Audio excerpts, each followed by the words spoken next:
Varicose veins తో బాధపడుతున్నారా? మన ఏవిస్ హాస్పిటల్లో 4500 రూపాయల లేజర్ స్కానింగ్ ఉచితం. నమస్తే రమ్మగారు. నమస్తే జయ. దీపావళి పండుగ శుభాకాంక్షలు అండి. నీకు కూడా జయ. సుమన్ టీవీ ప్రేక్షకులందరికీ దీపావళి పండుగ శుభాకాంక్షలు. రెగ్యులర్గా మనం మాట్లాడుకునేదే పండుగ రోజు విధి విధానాలు, మరి ఆ రోజు పిండి వంటలు, నైవేద్యాలు అన్నీ కూడా ఒక్కసారి. ఈసారి నరక చతుర్దశి ఒకరోజు, దీపావళి ఒకరోజు కాకుండా ఉదయం నరక చతుర్దశి, సాయంకాలం దీపావళి పండుగ వచ్చింది. రమ్మగారు, అసలు మీరు ఇంతవరకు ఇలాంటివి చూసారా? ఇదే ఫస్ట్ టైమా? నాకు తెలిసి తక్కువ లేదు.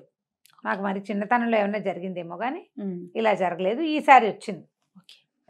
అయితే ఈ నరక చతుర్దశికి ముందు విధి విధానం మొదటిది. చతుర్దశి రోజున మనం త్రయోదశి నుంచి చేస్తాం. దీపావళి పండుగ 5 రోజులు వ్యవహారంగా చేసుకుంటారు చాలా చోట్ల. ధన త్రయోదశి, తర్వాత నరక చతుర్దశి, దీపావళి అమావాస్య, బలిపాడ్యమి, యమద్వితీయ, భగ్నిహస్త భోజనం, ఈ 5 రోజులు పర్వదినాలు. త్రయోదశి నాడే దీపాలు పెట్టి పూజ చేసుకునే వాళ్ళు కొంతమంది కనిపిస్తారు, కొన్ని తక్కువ కుటుంబాలు. ఇప్పుడు ధనత్రయోదశి మనం ధన్తేరాసు పేరుతోటి ఏదో వస్తువులు కొనుక్కుంటున్నాం కదా. అవునండి. ఈ ధన్వంతరిని పూజించడం, ధనలక్ష్మిని పూజించడం అవన్నీ మన వైపు ప్రాంతాల్లో చేసేవి కాదు. టీవీలలో కనపడతాయి, చేసుకుంటే కావాలి అంటే పూజ చేసుకుందామంటే ధన్వంతరి ఆరోగ్యం కోసం ధన్వంతరికి పూజ. మళ్ళీ ధన్వంతరికి ఏం పూజా విధానం చేయాలి, ఏం పటం పెట్టాలి, ఏం నైవేద్యం పెట్టాలి, బోల్డ్ వస్తాయి ప్రశ్నలు. స్వధర్మ నిధనం శ్రేయ కదా, అంతే కదండి. మనకు తెలీదు. దండం పెట్టి ఊరుకొని ఈ రోజున మనం ప్రమిదలు, దీపారాధనకి ఏర్పరచుకోవాల్సిన వస్తువులు ఏర్పరచుకోవటం. చతుర్దశి రోజున ఉదయకాలం అభ్యంగనం చేయటం. పొద్దున్నే నువ్వుల నూనె రాసుకుని తెల్లవారుజామునే, ఎండెక్కాక అభ్యంగనం అంత మంచిది కాదు. పొద్దున్నే తెల్లవారుజామునే నెత్తికి నువ్వుల నూనె పెట్టుకోవడం, ఒంటికి నువ్వుల నూనె పెట్టుకుని తల స్నానాలు చేయడం, ఇంటిల్లిపాది పెద్దవాళ్ళు ఉంటే వాళ్ళతోటి నెత్తికి నూనె పెట్టించుకుని అక్షింతలు వేయించుకుంటే ఇతోధికంగా ఆయుర్వృద్ధి జరుగుతుంది. అయితే ఈ నరక చతుర్దశి నాటి తెల్లవారుజామున పెట్టేటువంటి దీపాలు యమదీపాలుగా చెప్తారు. ఓకే. ఇప్పుడు చూపించేటువంటి ఈ దీపదర్శనం ఏంటంటే దక్షిణం వైపుగా పెట్టాలని, అప్పుడు మన పితృదేవతలకి దారి చూపించినట్లు అవుతుందని అంటారు. దీనికి ముందు నెలలో మనం ఏం చేసాము, మహాలయ పక్షాలు చేసుకున్నాం. అవును, పితృపక్షాలు కదా. ఈ పితృపక్షాల తర్వాత పితృపక్షాలే అప్పటికే మనకి ఇది వచ్చేసింది, దక్షిణాయనం వచ్చేసింది కదా. ఇప్పుడు ఏంటంటే మార్గదర్శనం చేసినట్టు పితరులు ఎవరైతే తర్పణాలు తీసుకున్నారో వాళ్ళ దారి స్వర్గం వైపుకి వెళ్తూ ఉంటుంది దారి. ఆ తర్వాత మరణించిన వాళ్ళ దారి కూడా యముడి వైపుకి దక్షిణ పథానికి సాగుతూ ఉంటుంది. వీరికి ఈ దీపాలు చూపిస్తే ఆ దీపాల వెలుగులో వాళ్ళు స్వర్గారోహణ చేయగలుగుతారని ఒక నమ్మకం. యమద్వీపాలుగా చెప్తారు. ఒకవేళ పెట్టదలుచుకుంటే పొద్దున్నే చతుర్దశి నాడు పెట్టచ్చు. అయితే చతుర్దశి రోజున దీపాలు పెట్టే ఆచారం చాలా ఇళ్లలో ఉండదు. అవును, ముందు రోజు నుంచి పెడతాం. మా అత్తవారింట్లో కూడా లేదు, మేము దీపావళి అమావాస్య నాడే పెడతాం. ఓకే. అంటే ఈ దీపాలు పెట్టే క్రమంలో ఏవైనా ఇబ్బందులు వచ్చినా అనుమానపడి మానేసినవి కొన్ని, సంప్రదాయం లేని వాళ్ళు కొంతమంది అవును ఉంటారు కదా. అవును, దీపావళి పండగే లేని వాళ్ళు ఇంకొంతమంది ఉంటారు. ఇక చేసేదేం లేదు. ఈ ఒకవేళ అలవాటు ఉన్న వాళ్ళు చతుర్దశి నాడు దీపం పెట్టుకోవటం. చతుర్దశి నాడు పొద్దునే ఈ ముందు రోజు కొనుక్కొచ్చిన ఈ ప్రమిదల్ని వాటిని శుభ్రంగా కడిగి నానబెట్టి ఎండబెట్టేసుకోవాలి. ఓకే. తర్వాత ఒత్తులు వాటిని నూనెలో నానబెట్టుకోవాలి. ఒత్తులు ఏంటంటే అప్పటికప్పుడు పచ్చి ఒత్తి వేసి నూనె పోస్తే ఎప్పటికీ అది అంటూ వెలగదు, తర్వాత నిలిచి కాలదు, కొరుక్కుపోతుంది. అవును, అందుకని నానబెట్టుకోవాలి. నూనెలో వేసి నానబెడితే చివరి బొట్టు దాకా అది చక్కగా నిలిచి వెలుగుతుంది. మనకు అది చాలా ముఖ్యమైనది. అయితే దీపావళి పండుగ గురించి ప్రతి సంవత్సరము చెప్పుకునేదే. మళ్ళీ ఒకసారి ప్రఖ్యాతమైన శ్రీకృష్ణ గాథని జ్ఞాపకం చేసుకుంటాం. తప్పకుండా. శ్రీకృష్ణుడు సత్యభామ సమేతుడుగా ద్వాపర యుగంలో జరిగిన కథగా చెప్తారు. అయితే నరకాసురుడు అనే రాక్షసుడు ప్రాగ్జ్యోతిష్యపురం అనే నగరంలో ఉండేవాడు. అతను భూమికి కంటకుడుగా మారాడు, భూభారం అయిపోయాడు. అతను ఏం చేశాడట, ఒక 16,100 మంది స్త్రీలను అపహరించి చెరబట్టి ఉంచుకున్నాడు. నరకుడి బాధలు పడలేకపోతున్నాము, రక్షించమని కోరుకుంటే అప్పుడు అసలు సాధారణంగా రాక్షసాంతకుడు హరి అనేది ఒక నియమం. రాక్షస సంహారం చేయాలంటే హరే, అంతే. ఇప్పుడు హరి ఏ స్వరూపంలో ఇక్కడ ఉన్నాడు, జగన్నాటక సూత్రధారైన శ్రీకృష్ణ స్వరూపంలో కింద కనపడుతున్నాడు. అవును.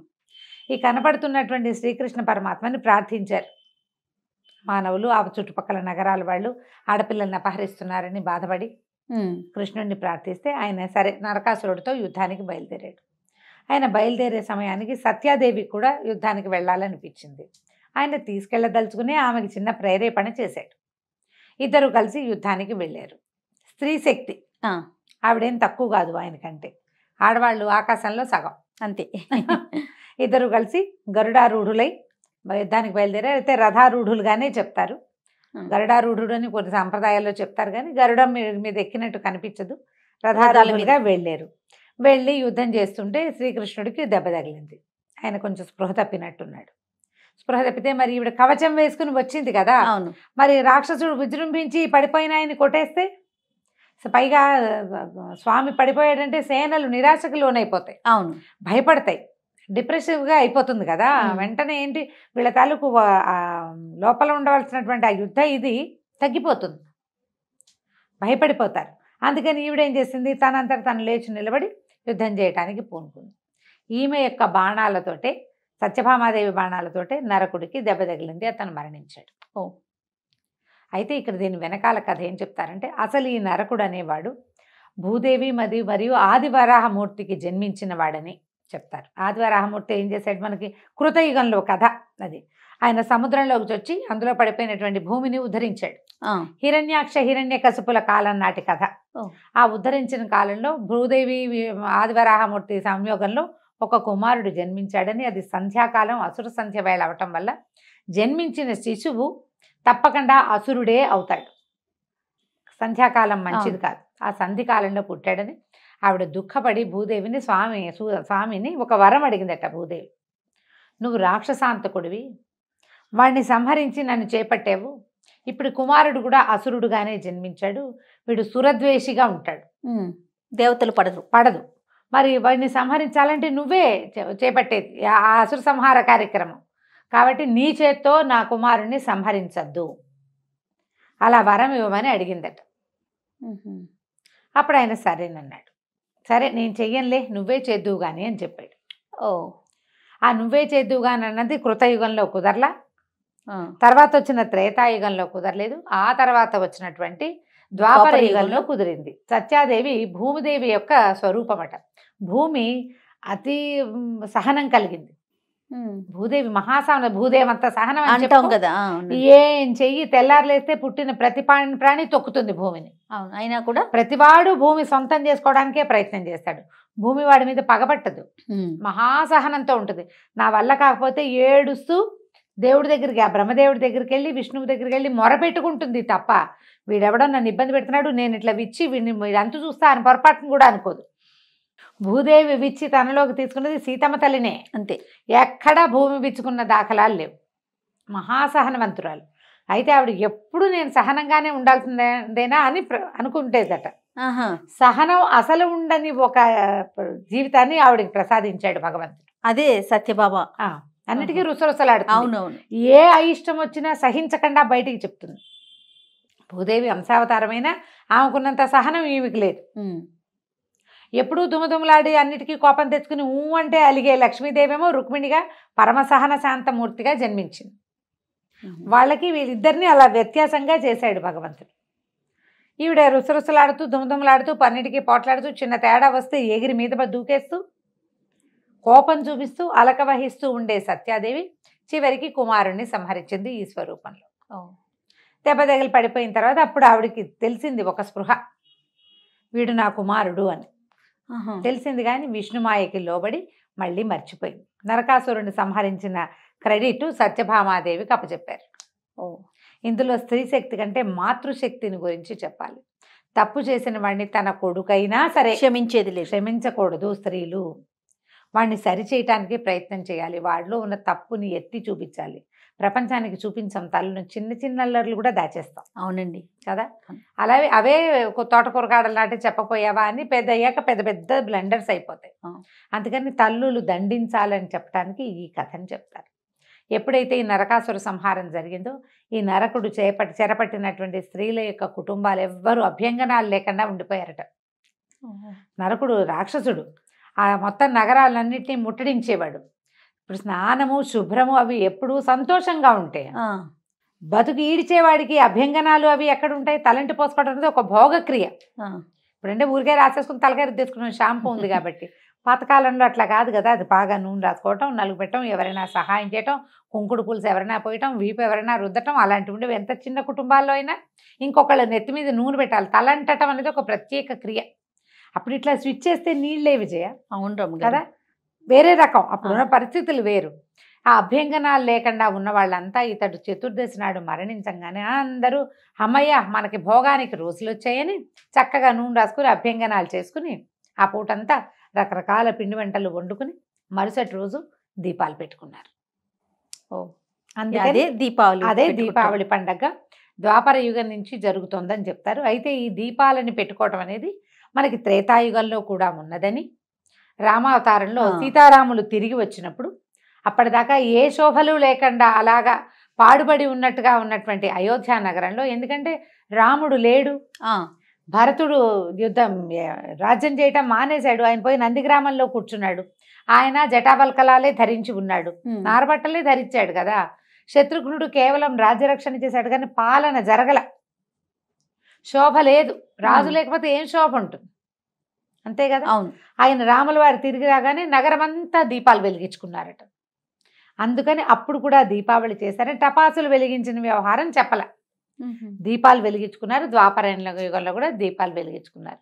క్రమంగా కలియుగం వచ్చేసరికల్లా పండుగ విధానాలు మారతాయి. చూడు, అవును మారతాయి కదా. మనకి ఇప్పుడు ఏమైంది, ఆశ్వేజ మాసం వెళ్ళి కార్తీకం వచ్చింది, వానలు తగ్గి చలి మొదలైంది. అంతకుముందు పడిన వర్ష ఋతువు శ్రావణ భాద్రపదాల్లో ఈ పడినటువంటి వానలు అక్కడ నిలవబడి చిన్న చిన్న కుంటలుగా మారి వాటిల్లో ఈగ, దోమ, అనేక రకాల సూక్ష్మ క్రిములు వచ్చేస్తాయి, మన మీద దాడి చేస్తాయి. శ్వాసకోశ వ్యాధులు వచ్చేందుకు అవకాశం ఎక్కువ, ఇబ్బంది కదా. అందుకని ఏం చేశారు, ఈ గాలిలో ఉన్నటువంటి రకరకాల సూక్ష్మ క్రిముల్ని తొలగించడం కోసం ఈ టపాసులు కాల్చేటువంటి గంధకము, సూర్యకారము అవి కలిపి చేస్తారు. అప్పుడు చేసేవాళ్ళు. ఇవి ఢామన మోతకి కొన్ని గణాలు పరిగెడతాయి, కొన్ని సూక్ష్మ క్రిములు పోతాయి. ఈ గంధకము అవి కాలిన వాసనకి కొన్ని సూక్ష్మ క్రిములు పోతాయి. దీపాలు వెలిగించిన పొగకి మన శ్వాస కోసం బాగుపడుతుంది, కంటికి మంచిది. నువ్వుల నూనె వెలిగేటువంటి జ్యోతిని చూస్తే కళ్ళకి మంచిది. అందుకని ప్రత్యేకంగా ఇప్పుడు తిలతైలం చేయమని చెప్తారు. నువ్వుల నూనెతోటి దీపాలు పెట్టండి, వాకిళ్ళల్లో ఇళ్ళు వాకిళ్ళు అన్నీ అలంకరించుకోండి.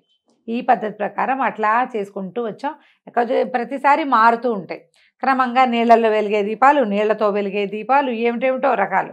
అవును, సంప్రదాయం ప్రకారం చేసుకోదలిస్తే నువ్వుల నూనె దీపం మంచిది, శ్రేష్టం. ఊరికే వెలగటానికి కాదు, వెలిగిన తర్వాత వచ్చేటువంటి పొగ కూడా మనకు మంచిదయ్యేలాగానే పెట్టారు మహర్షులు మనకి. వెలిగాక ఇప్పుడు క్యాండిల్ వెలిగించావు, దాని రెసిడ్యూ అంతా కింద పడుతుంది. ఏది నువ్వుల నూనె వెలిగించు, ఏమొస్తుంది కిందకి? దీపం సరిగా ఒత్తి బాగా పెట్టాలి నువ్వు, అంతే కదా. ఆ జ్యోతి కంటికి మంచిది, క్యాండిల్ వెలుగు మంచిదని ఎక్కడా చెప్పబడలా. అవునండి, అసలు మన సాంప్రదాయమే కాదు. కాబట్టి పండుగ రోజుల్లో అయినా దయచేసి వ్యాక్స్ దీపాలు వెలిగించబోకండి. ఆ వ్యాక్స్ దేంతో చేస్తారో మనకు తెలియదు. అవును, నువ్వుల నూనె ఖచ్చితంగా తెలుసు కదా మనకి, మంచి నువ్వుల నూనె. అక్కడి నుంచి దీపం నూనెగా భావించే నూనె తేబోకండి. పండగ ఖర్చులు ఎలాగూ పెట్టుకుంటాం, మంచి శ్రేష్టమైన నువ్వుల నూనె తెచ్చి పెట్టుకోండి. మనం ఇవాళే ఇల్లంతా పెడతాం, రేపటి నుంచి ఏం చేస్తాము, తులసికోట దగ్గర వాకిలి గుమ్మంలో 2 దీపాలు పెడతాం, తులసికోట దగ్గర ఓ దీపం పెట్టుకుంటాం, పొద్దున్నే తులసికోట దగ్గర పెడతాం, సాయంకాలం పూట వాకిట్లో పెట్టుకుంటాము. ఎలాగైనా పెట్టుకోవచ్చు. అవును, ఒక దీపమే పెడతామన్నా మీ ఓపిక. దేవుడి దగ్గర ఒక దీపం పెడతాం, వెళ్తే ఏ దేవాలయానికో పెట్టుకుంటాము. అయితే దేవాలయంలోనూ దేవుడి దగ్గర పెట్టేవి ఆవు నెయ్యితో పెడితే మంచిది, శక్తి ఉన్న వాళ్ళు. లేకపోతే నువ్వుల నూనె కూడా ఇప్పుడు ఆవు నెయ్యి అంత ఖరీదు దగ్గరగా ఉంటుంది, అటు ఇటుగా.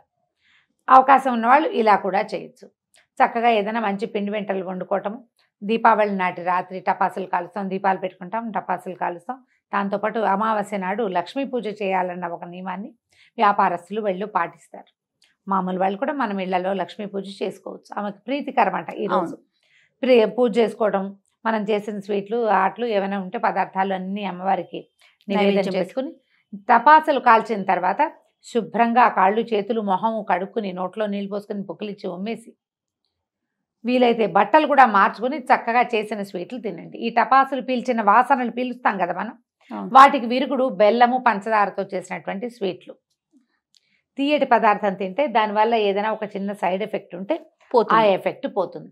పెద్దవాళ్ళకి నమస్కారం చేసుకోవటం, ఎవరికైనా దానం చేయటము, నువ్వుల నూనెతో చేసినట్టు నువ్వులతోటి చేసినటువంటి ఏమైనా చిక్కీలు అలాంటివి పంచుకోవచ్చు. నువ్వుల జీళ్ళు మనం కూడా తినచ్చు. ఈ రోజున చేసేటువంటి ఏ పదార్థ వినిమయం అయినా కూడా విశేషమైన ఫలితాన్ని ఇస్తుంది. ఏదైనా చేయొచ్చు. దీపావళి రోజున కుష్మాండ దానం చేస్తారు, గుమ్మడికాయ. అవును. భూదేవిని దానం చేసిన ఫలితం లభిస్తుందని నరక చతుర్దశి రోజున కూడా చేస్తారు. అంటే ఆ రోజు ఒక రోజే వచ్చిందిగా, పొద్దున్న చేయొచ్చు.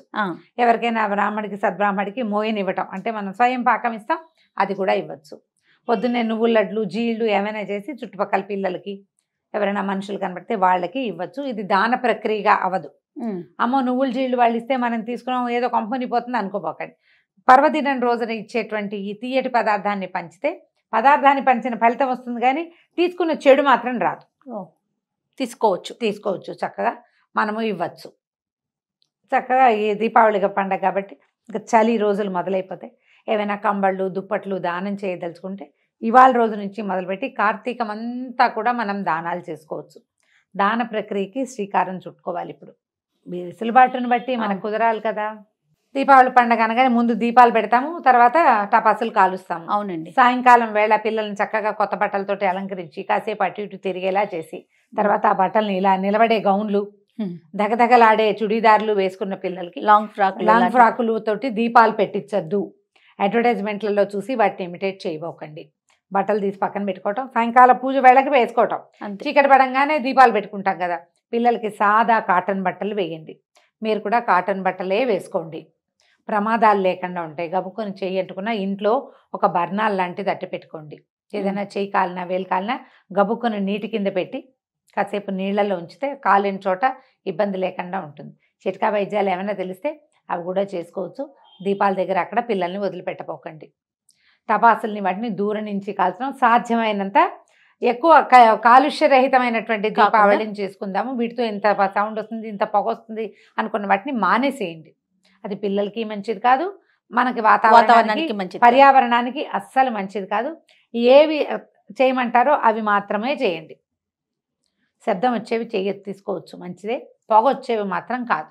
ఓకే, కొంచెం జాగ్రత్తగా హ్యాండిల్ చేసుకుంటూ ఈ దివ్య దీపావళిని శుభ దీపావళిగా మార్చుకోండి. తప్పకుండా రమ్య గారు. నమస్తే. నమస్తే జయ.